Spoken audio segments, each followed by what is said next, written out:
Mari Mari Pupeñi, Mari Mari Pulamien, Mari Mari Buenuy, Inche Marcelino Collillo Piñel le saluda desde acá, de este programa Puma Puche Guarriameu Muliaín, 13º programa que estamos en el aire comentándoles de nuestros temas, de nuestras aspiraciones, de nuestras luchas, de nuestra esperanza porque este país y este mundo cambie. Y a partir de nuestra cosmovisión, también comentarles a rato de cuál es nuestra propuesta de sociedad, de qué aspiramos, de qué queremos, cómo queremos que sean nuestros años en el futuro. Así es que encantado de comenzar este nuevo programa. Oiga, bueno, uno de los temas, y metiéndonos en materia ya, que ha golpeado esta semana, ha sido lo que sucede ayer cuando la Fiscalía dice que ha terminado la investigación en el caso de la muerte de Camilo Catrillanca, y por lo tanto, digamos, ahí se supone que ya está todo claro como para comenzar a hacer las acusaciones. La muerte recordemos que la muerte de Camilo fue el 14 de noviembre del año 2018 en la comuna de Ercilla, cuando un pelotón del Comando Jungla en un camino balea y asesina al Peñi Camilo. Aquella muerte que no fue en una confrontación, sino que fue una agresión al territorio franca y abierta por parte de la fuerza policial, y que entre paréntesis coloca en una situación muy crítica la política de gobierno que había y que ha hasta el día de hoy respaldado un comando formado especialmente para reprimir mapuche. Bueno, ese día también estaba un menor de 15 años acompañando a Camilo, que se salva porque Camilo efectivamente lo protege y le dice que se esconda o se cubra, digamos, en una parte que daba alguna seguridad en aquel tractor. Pero él también hoy día, posterior a eso, de presenciar la muerte de Camilo, él es detenido, es llevado a un lugar de detenido, torturado, acusado de algún delito que nunca existió, ¿ya? Y bueno, y ese menor hoy día también tiene secuelas, también tiene secuelas que dejó esta represión, esta tortura posterior a la muerte de Camilo. Entonces, bueno, aquí hay una cantidad enorme de antecedentes, ¿ya? A partir de ayer, la Fiscalía tiene 10 días para presentar los cargos, las acusaciones sobre los diferentes delitos que aquí se cometieron. Entonces, uno está sindicado que Carlos Alarcón es oficial sindicado como autor del disparo, y él, digamos, será acusado de homicidio. Hay uno por apremios ilegítimos, debieran haber más. A este niño lo torturaron varios policías, ¿ya? Y 6 por obstrucción a la justicia. Esperemos que los cargos y las acusaciones que aquí se hagan tengan relación con lo que realmente pasó aquel día. Una situación muy grave y que deja en este dicho toda la política de seguridad de este gobierno.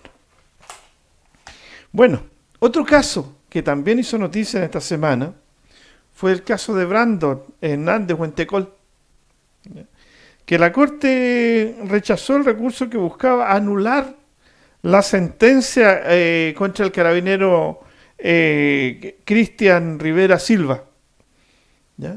Ahora, ¿por qué anular la sentencia? Porque realmente no tiene ninguna relación con el daño que causó este carabinero. Recordemos que él primero redujo al menor Brandon Hernández, teniéndolo en el suelo, le puso el pie en la espalda y después disparó su escopeta.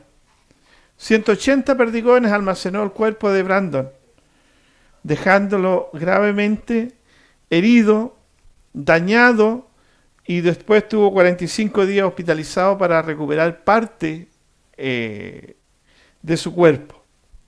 Entonces, la familia estaba pidiendo que se anulara esa condena, que es a 3 años más 541 días, pero de libertad vigilada. O sea, no va a pasar ningún día en la cárcel. Aquí cualquier policía puede balear a un niño mapuche y sencillamente está libre de culpa.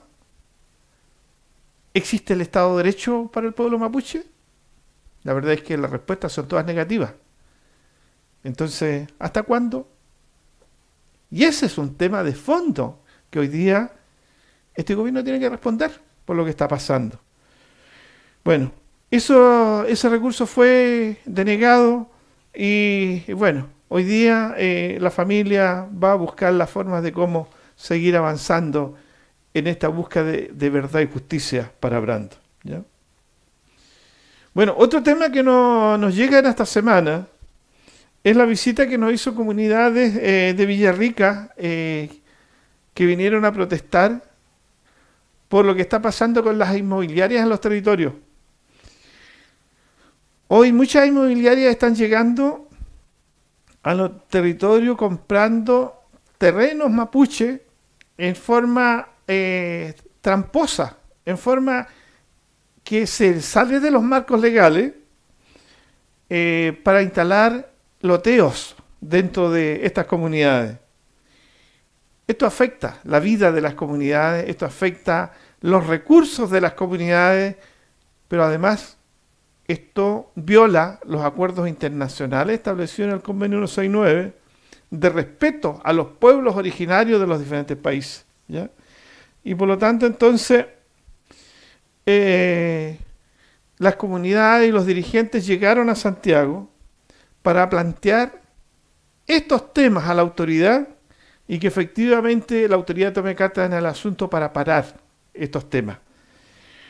Porque, entre otras cosas, la construcción de muchas casas en torno a la comunidad, primero genera temas del agua, problemas con el agua. Aquí se generó un pozo de captación profunda que le quite el agua al resto de sus vecinos.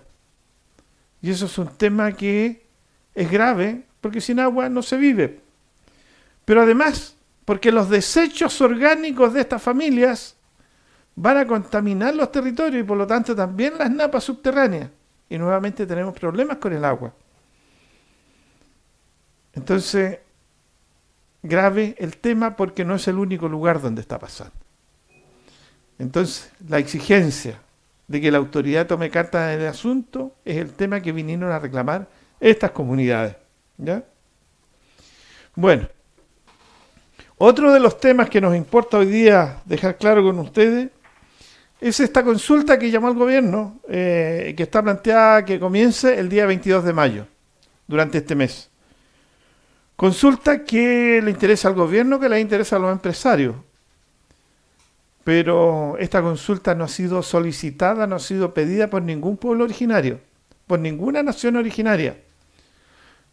Por lo tanto, está pensada para cambiar las reglas del juego que beneficien al Estado y que beneficien al empresariado que quiere invertir en estos territorios. Sin duda una situación delicada y grave, porque hoy día nuevamente se alteran los contenidos del Convenio 169. Aquello que un día se firmó por el Estado de Chile, hoy día no se respeta. Y en ese sentido, esta consulta, que entre paréntesis, es la que ha tenido menos información que todas las otras consultas anteriores, ¿ya? Por lo tanto, falta mucha información, partiendo por el título, que no está expresado claramente a qué consulta se está llamando. No existen garantías para que efectivamente la opinión de las comunidades de los diferentes pueblos se vaya a respetar. Hoy día no está claro y faltan asesores en los diferentes temas que la consulta va a tocar. Porque aquí, aparte de temas de derecho, también hay temas técnicos que los pueblos y las comunidades no están obligados a dominar. Pero sí tienen que estar garantizados los asesores que orienten en las implicancias que pueden tener las diferentes políticas que este Estado vaya a implementar en el futuro. Y eso no está garantizado. El proceso constituyente indígena, que fue quizás el diálogo más alto que ha logrado tener los diferentes pueblos originarios con el Estado, tuvo como garante a Naciones Unidas. Y no fue suficiente, porque no se respetaron los acuerdos. Entonces, hoy día, no está claro que vaya a participar en Naciones Unidas y tampoco están claros quiénes son los garantes de este diálogo que está llamando el gobierno. Por lo tanto, aquí a lo menos debe estar establecido cómo se garantizan los acuerdos que, a los que se vaya a llegar. Pero lo cierto es que hoy día los diferentes pueblos están generando movilizaciones que están denunciando los alcances que pueda tener esta consulta que no ha sido pedida por los pueblos. Y en ese sentido, las movilizaciones en el sur comienzan a ser cada día más fuertes. Creo que aquí hay que tener la capacidad de poder buscar, de poder también compartir lo que están expresando las diferentes comunidades en torno a esta consulta. Todas son visiones críticas de los derechos que no se respetan, de una consulta que no está garantizada, que los contenidos se respeten, de las formas que hoy día no están claras y de los intereses que hoy día hay en juego. Entonces, esta consulta hoy día tiene muchos déficits que hay que seguir analizando y hay que seguir organizándose para defenderse de las implicancias que esto pueda tener.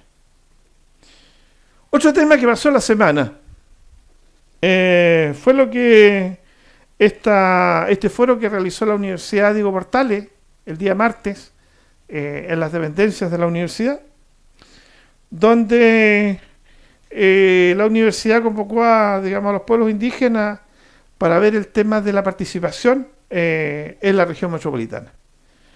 Estuvieron ahí como panelistas Natalie Villa, que es la subsecretaria del Ministerio de Desarrollo Social, y Freddy Antilef, que es el asesor regional de la intendente en materia indígena. Y quien les habla por el pueblo mapuche. La verdad es que este diálogo sin duda que dejó claro ahí que tenemos diferencias, que tenemos muchas diferencias, y que el discurso desde los funcionarios de gobierno es bien distinto del discurso que tenemos los integrantes de los pueblos originarios. Es el primer debate que se generó en torno a lo que puede ser el foro y lo que puede ser la consulta indígena. Vamos a seguir en estos debates y vamos a participar en todos los espacios donde podamos dejar claro nuestra propuesta, nuestro interés, y también ir denunciando los temas que nos parecen graves que hoy día este Estado sigue atropellando a nuestros pueblos. Por ahora son nuestros temas que le queremos plantear, pero también le queremos invitar a escuchar parte de la cultura que normalmente entregamos en este programa a través de alguna canción que nos entregue algún mensaje interesante. Así es que vamos a eso y después venimos con nuestra invitada, que hoy día es una Lamien, que viene a contarnos de algunos temas. Así que vamos con esa canción.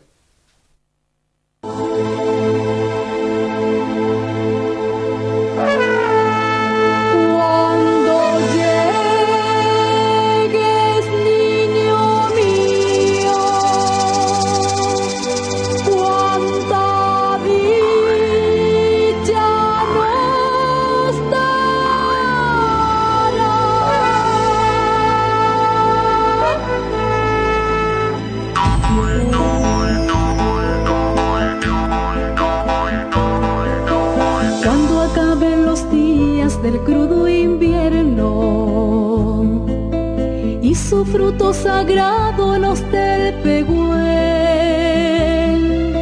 Ay, nacerás mi niño y me harás dichosa, será eras el más hermoso, mi Huepeñén.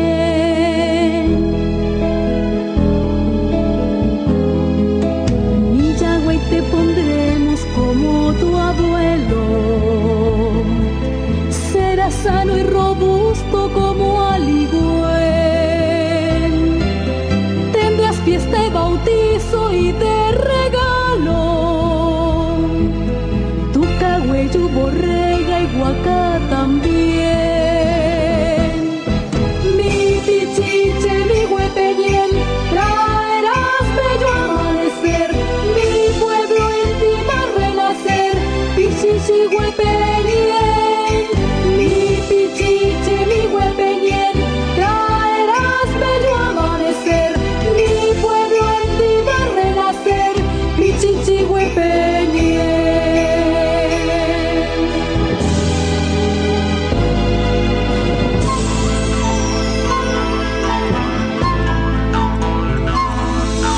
Crecerás orgulloso de ser pehuenche. Tu tierra noble y bella siempre amarás. Honrarás a tu raza y antepasados. Nuestra lengua y costumbres conservarás.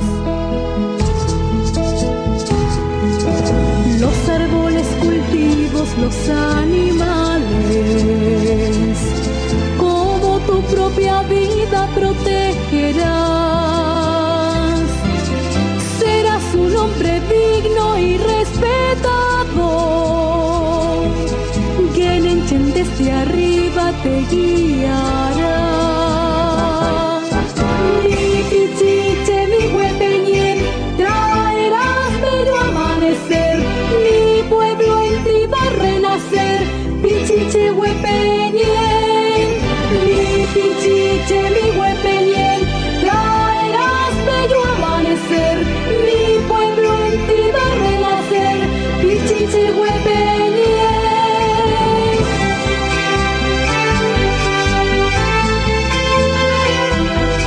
Mi pueblo en ti va a renacer. Pichiche, Huepeñén.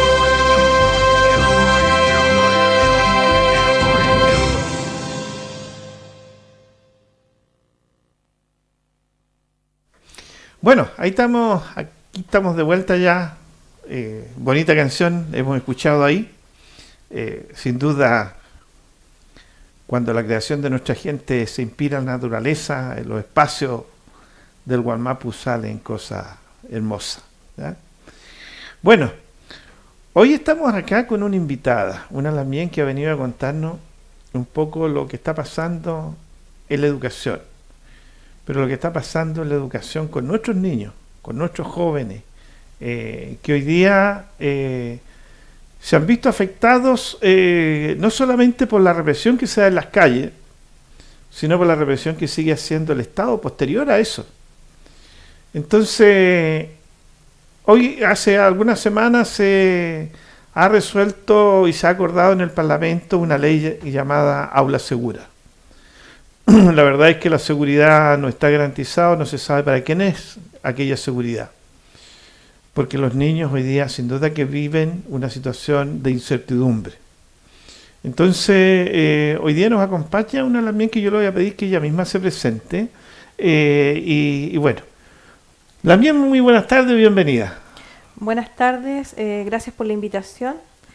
Mi nombre es Helen Figueroa, madre de Vicente Huinca. Ya, bueno, Vicente es un estudiante de qué escuela y de qué curso.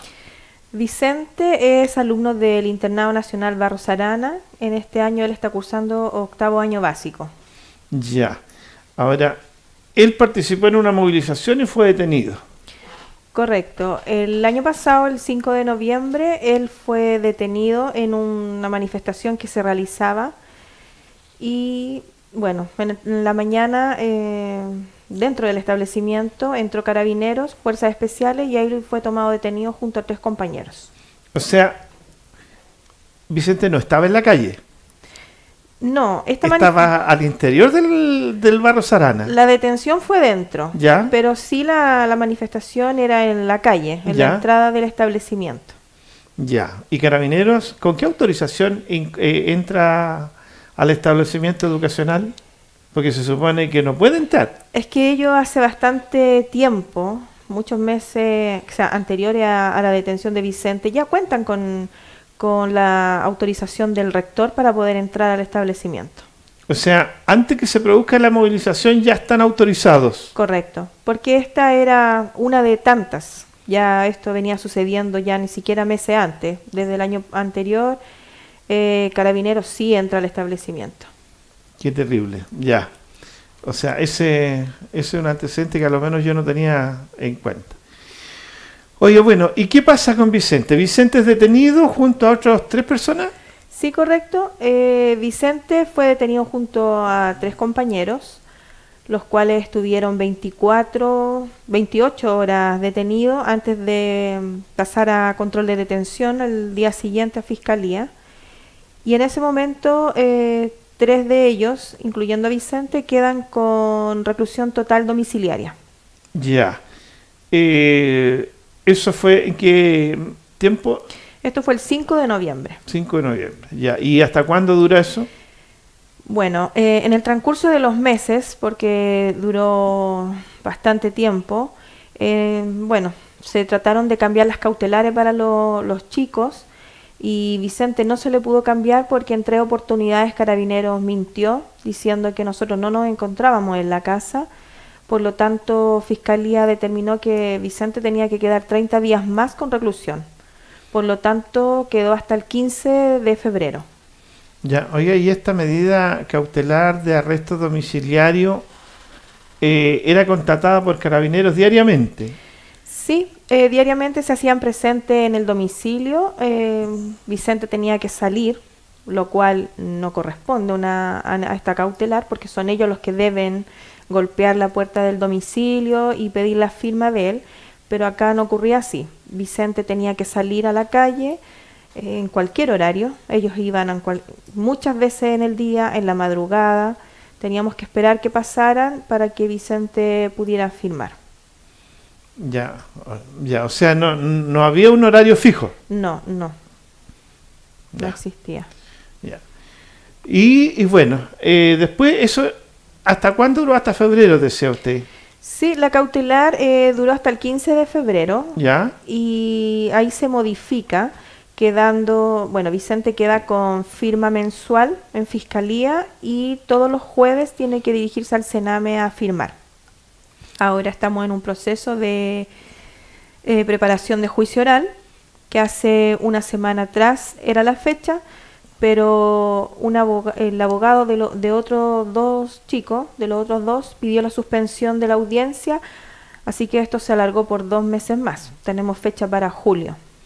Recién ahí. Es la preparación, ahí Ya. se entregan las pruebas, lo que hay para comenzar un juicio. Ya. ¿Y ese juicio cuánto se supone que dura? Lo que nos han dicho los abogados, que son desde ese día de la preparación del juicio oral, son aproximadamente 60 días. Pero por casos anteriores, nosotros suponemos que esto va a ser octubre, noviembre. Ya. ¿Y en qué situación hoy día está? O sea, ¿cuál es la proyección que tiene el caso de Vicente? ¿Qué está pidiendo la Fiscalía en este caso? A ver, el Ministerio Público está pidiendo 541 días de libertad asistida y 30 horas de trabajo comunitario. Eso es lo que está pidiendo. En conversaciones con el abogado también como que nos han planteado las penas, todo lo que se pueda presentar, y en una conversación también nos manifestó que existía, no era tan, a ver, como que no, dentro de las posibilidades de las condenas, esto era como la menos que podía suceder, pero que también existía que lo peor, que podían quedar con una reclusión parcial en el Sename. O sea, tener que ir a dormir a algún recinto del Sename. Sí. ¿Él sigue estudiando? Sí, Vicente el año pasado cuando lo toman detenido, obviamente no pudo seguir yendo al colegio. Nosotros peleamos para que él pudiera terminar el año escolar y lo terminó realizando las pruebas en el domicilio. Vicente pasó de curso y este año en marzo se reintegra al año escolar, Ya, a octavo básico, y ahí hemos comenzado como otro proceso, porque dentro de esto ya entrar al colegio con los antecedentes, como entre comillas, que se criminaliza a Vicente por sus pares, por apoderados, por distintos estamentos también del establecimiento, que para ellos Vicente es como un peligro dentro del colegio. Vicente es perseguido dentro del colegio, Vicente si sale al patio lo persiguen. ¿Quiénes lo persiguen? Los mismos inspectores, Ya, el encargado de convivencia también, entonces, y alumnos, apoderados de No Más Tomas, que es una organización que se formó en varios colegios emblemáticos, y estos apoderados, como lo quiero mencionar, son los que cuentan con autorización de los rectores para poder entrar a las salas. Persiguen a los chicos, les sacan fotografías, entran a la sala y señalan a los niños que ellas dicen que son los capuchas, los vándalos, y no nosotras. Las demás madres no podemos entrar al colegio. oiga, pero ¿y esto y el Instituto Nacional de Derechos Humanos ha tomado carta en el asunto? No, nosotros cuando Vicente cae a la comisaría, el INDH se hizo presente para ver cómo se encontraban ellos. Y yo, que sea, de las 4 mamás, yo creo que me he movido por todos lados, fuimos al Congreso, he hablado con diputados, con todos, y realmente nadie se ha acercado a nosotros. El INDH lo vimos ese día y jamás se ha hecho parte para nada, que sea, nosotros no sabemos nada de ello. Ya, ¿y la UNICEF? Tampoco. Oiga, es que... La defensora de la niñez, tampoco. Y eso que estuve conversando con ellos, jamás. Porque obviamente, mire, cualquier niño pudo haber cometido un error, haber participado de alguna movilización justa o no justa, pero no se le puede criminalizar el resto de su vida, y menos en una sala de clase. Así es, nosotros creemos que el tema de Vicente ha sido como más fuerte dentro del caso, porque sí, nosotros sentimos el hostigamiento de Carabineros. Vicente cuando llega a la casa, a la media hora Carabineros pasa, cuando Vicente sale en la mañana al colegio, Carabineros está en una plaza, entonces también se le revisa la mochila cuando llega al colegio, si hay fuerzas especiales lo revisan, le piden carnet, es así. Entonces, por eso el tema mapuche para nosotros ha sido bastante fuerte, porque primero nosotros, Vicente recién vino a entrar a sus raíces, pero con esto, ha sido bastante delicado el tema, y el hostigamiento es como lo que más a mí como mamá me duele, ver lo que la gente lo señala. Vicente hace un tiempo atrás, unas semanas, fuimos a una reunión que se hizo en el Instituto Nacional, y Vicente fue fotografiado por apoderados de estos grupos No Más Tomas. Luego estas fotos se utilizaron para subir a redes sociales en páginas del Frente Patriótico Manuel Rodríguez. Hacen un informe y ponen la foto de Vicente. Entonces, ayer, sin dejarlo pasar, también yo entro a redes sociales y personas me están diciendo que yo soy una apoderada antisocial que está llamando a los jóvenes a movilizarse, y que estamos reuniendo a los vándalos, y resulta que yo como mamá no pertenezco a ninguna organización, a ningún partido político. Solamente lo único que me he dedicado a hacer todos estos meses es a defender los derechos de mi hijo, por lo que se nos ha pasado a llevar a la familia y sobre todo a él. Bueno, con justa razón, yo creo que cualquier madre que siente que están agrediendo a su hijo tiene que defenderlo. Así o sea, Ahora, me parece extremadamente grave que hoy día instituciones del Estado, como una escuela, como un liceo, estén permitiendo que se ejerce una presión indebida contra un niño, que además hay una represión psicológica a un niño de muy corta edad,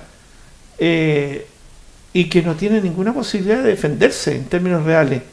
Correcto, porque incluso con la aprobación de la ley Aula Segura se tuvieron que modificar muchos manuales de convivencia dentro de los colegios. Dentro del internado Barros Arana, el manual sí se modificó, aumentando considerablemente las faltas graves. Incluso tirar bombas de agua es considerado una falta grave, y si un alumno lo hace, se le inicia inmediatamente el debido proceso para una expulsión. Entonces, es delicado. Hemos visto en las noticias que han habido muchos casos de expulsión en este momento, en todos los colegios emblemáticos, tanto en el Instituto Nacional, el Darío Sala, el Liceo 1 y el IMBA. Hay muchos alumnos que en este momento se encuentran con un debido proceso para una expulsión. Oye, qué terrible. Y eso es producto de la ley de Aula Segura. La ley Aula Segura. Ya. Esto, esa es la comuna de Santiago, ¿no? Sí, lo que estoy comentando sí, pero esto ya está funcionando la ley en todas las regiones. Incluso en marzo, a principio, ya se habían expulsado alumnos en Concepción. Ya. Por la ley Aula Segura. Oye, qué terrible. La verdad es que enterarse de esto no es nada de grato. Creo que, no sé, por los que nos ven en la casa, los que van a tener la posibilidad de escucharnos y de ver este relato, sin duda que tenemos que comenzar a preocuparnos. Porque si bien es cierto, hoy día puede ser Vicente, pero mañana puede ser Juan, Carlos, Pedro, cualquier niño de cualquier región. Y hoy día estamos viendo las consecuencias de una ley que se aprobó con mucha presión del gobierno, con mucha información falsa, y la verdad es que hoy día este es un tema país. No podemos dejar a los jóvenes, a los niños, que se les sigue reprimiendo en esta forma. Ahora, la convivencia, me imagino, al interior del liceo hoy día se ha alterado significativamente con los demás compañeros. Sí, en realidad sí, porque muchos alumnos, compañeros del colegio, sí lo ven a él como una persona peligrosa, así es considerado. Vicente en realidad no habla con sus pares, en realidad con sus compañeros de curso, tiene muy poca relación con ellos, siendo que Vicente por tercer año lo volvieron a elegir como presidente de curso. Él participa en las reuniones dentro del colegio con el centro de estudiantes, y por ese mismo motivo es perseguido, porque nosotros hemos sentido y se ha visto que todos los chicos que se movilizan dentro de los colegios, de los que yo nombré anteriormente y el IMBA, son perseguidos porque creen que, claro, ellos son los que llaman a los demás alumnos a movilizarse, y esto no es así. No es así. Creo que el sentido de las tomas que se realizan dentro de los colegios, los cortacalles, claro, ha perdido como la fuerza y ha perdido como el enfoque. Yo no soy una mamá que está a favor de tomas ni de cortacalle, pero creo que los alumnos deben ser escuchados por los rectores de los colegios, en este caso de los sostenedores, que estoy hablando principalmente de Felipe Alessandri, el alcalde de Santiago, que es el que está a cargo de todos los colegios que yo mencioné. Él no se hace presente. El colegio de Vicente viene con una estructura pero pésima hace años, con decir que a principio de año, el primer día de clase, habían salas que no tenían ni mesas, los baños en pésimas condiciones, salas que no tienen ventanas. Lo mismo está pasando en el Instituto Nacional. Entonces, los chicos, ¿qué es lo que hacen? Tratan de tener una oportunidad de conversar con los rectores y no es posible. Entonces, claro, los alumnos se movilizan, tratan de hacer unas movilizaciones, pero son reprimidos por este gobierno, que lo único que se ha encargado es de recriminar y criminalizar a cada alumno que trate de movilizarse o simplemente que dé una opinión. O sea, aquí las movilizaciones de los jóvenes han sido por temas objetivos, no Sí. son temas inventados. No, Y por lo tanto son temas que le afectan directamente a la calidad de la educación en estos establecimientos. claro, porque yo creo que cualquier, no sé, las mamás creemos que nuestro hijo está en una sala, que tengan, no sé, que tengan una silla, una mesa, que los chicos puedan estudiar en una parte confortable, pero son varios puntos. Dentro del INBA nosotros tenemos un gran problema, que es la ausencia de los profesores. Hay cursos que no han tenido clases por un mes, y no existen profesores, que antiguamente faltaba un profesor y al otro día llegaba el profesor de reemplazo. En este caso no existe. Hay profesores que se ausentan por meses, y cuando vuelven a ingresar al colegio, lo primero que hacen evaluaciones a los alumnos con nota insuficiente, perjudicándolos a ellos. Y esto sigue sucediendo. El INBA tampoco tiene los talleres. Cada alumno tiene que tener talleres, y tampoco existen estos profesores. Entonces, dentro del internado Barros Arana se formó un grupo de apoderados que son asambleas de base INBA. Acá lo que están haciendo los apoderados es denunciar lo que está sucediendo tanto con la infraestructura, la ausencia de profesores, y se realiza una bitácora semanal y se sube a las redes sociales. Pero lo que nosotros tratamos de hacer es como visibilizar lo que está sucediendo para que los demás apoderados entiendan la realidad de los colegios que Emblemático está viviendo ahora. Porque con lo que decíamos, los chicos no están peleando porque se les ocurre algo. Acá hay una causa de fondo, que es la calidad que se está perdiendo. Bueno, sin duda, el INBA por años fue un colegio reconocido en la calidad de la educación, independientemente de los gobiernos de turno que hubiera. Claro. Y eso, digamos, era como un orgullo decir, mira, egresé del INBA. Bueno, hoy día vemos que, por lo que usted nos comenta, primero la calidad de educación baja significativamente, Sí. si no están los profesores todos los días. Segundo, yo no sé cuál será el cumplimiento del currículum educacional del establecimiento. O sea, con la ausencia de profesores prolongada, difícilmente eso se va a cumplir. Tercero, la relación que existe entre los alumnos difícilmente puede garantizar que sean un aporte a la sociedad en el futuro, como ha sido históricamente, porque incluso hay autoridades de diferentes gobiernos que nacieron de ahí del INBA. Así es. Entonces, oye, muy lamentable lo que está pasando. Ahora, es lo que viene para adelante. Ustedes, apoderados, afectados con esta ley y con esta situación, ¿qué están pensando hacer? ¿Cuál es la idea? Es que dentro de los colegios, sí, así como yo nombraba que hay una organización de padres que están, que se llaman No Más Toma, también hay apoderados que sí nos hemos organizado para difundir lo que está sucediendo realmente en estos colegios, y evitar que los chicos se vean como envueltos en estas protestas, en las marchas, y sean perjudicados, porque en la semana pasada recién vimos 3 alumnos del Instituto Nacional, iban caminando en la calle, fueron detenidos, un chico de octavo básico, los tiraron al suelo. Hay videos que son la prueba de que los chicos no estaban participando dentro de una manifestación. Entonces son esas cosas que nosotros como papás nos estamos organizando para que los apoderados, la comunidad entera se entere que hay que denunciar esto, porque si nosotros no somos los papás los que denunciamos, esto va a seguir aumentando. Sin duda que sí, ya. Oye, y usted me comentaba, hay situaciones que ocurrieron en Concepción, hay situaciones que han ocurrido en otros lados. ¿Sí?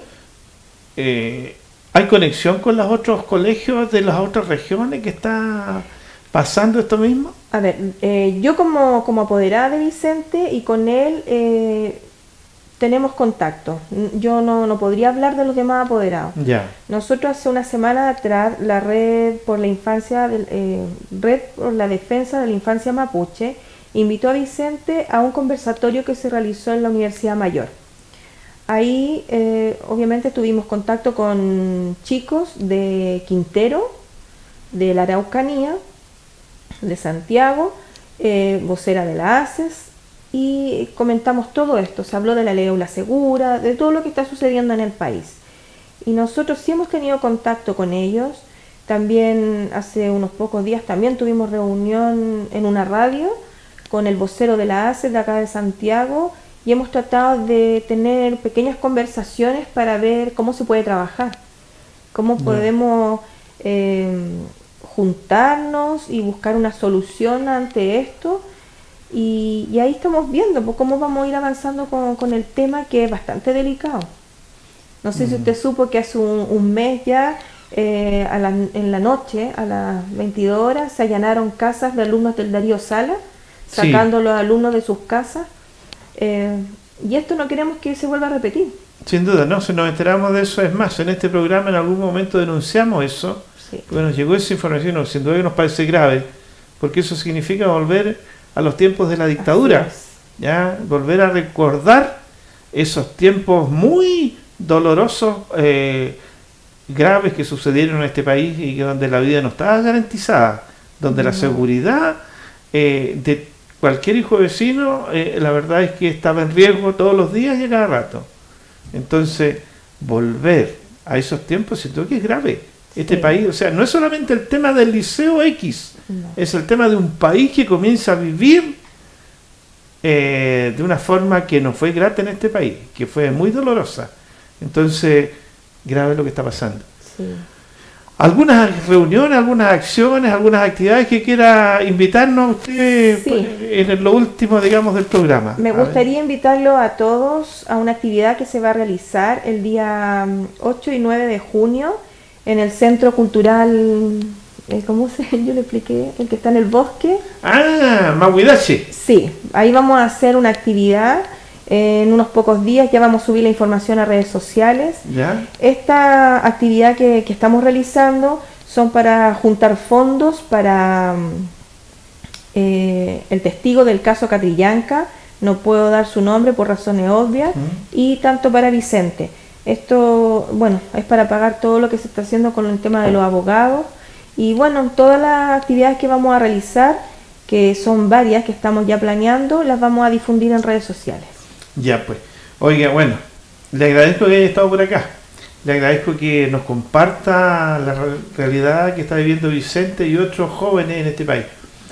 Gracias. Creo que en la medida que podamos denunciar, que nos tenemos que hacer parte de esta denuncia y de alguna forma proteger a nuestros hijos, ¿ya? Entonces, le agradezco que haya estado por acá. Y si tiene algún mensaje final, adelante.